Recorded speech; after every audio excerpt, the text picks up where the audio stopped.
আগতে এখন থানাত কেইদিনমান কাম কৰি গৈছো জোৰ কৰি ট্ৰান্সফাৰ কৰি পঠিয়াই দিছিল ইয়াৰ পৰা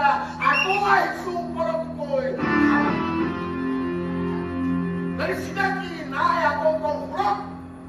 স্বৰ্গত দেৱতা মৰ্তত মানৱ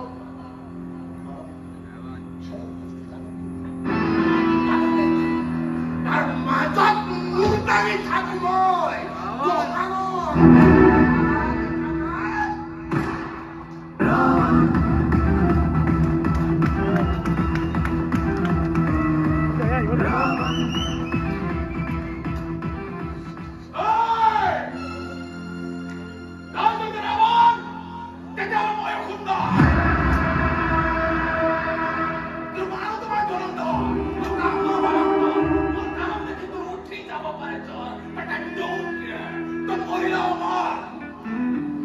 কিমান ধুৰন্ধৰ তই গমকে পোৱা নাই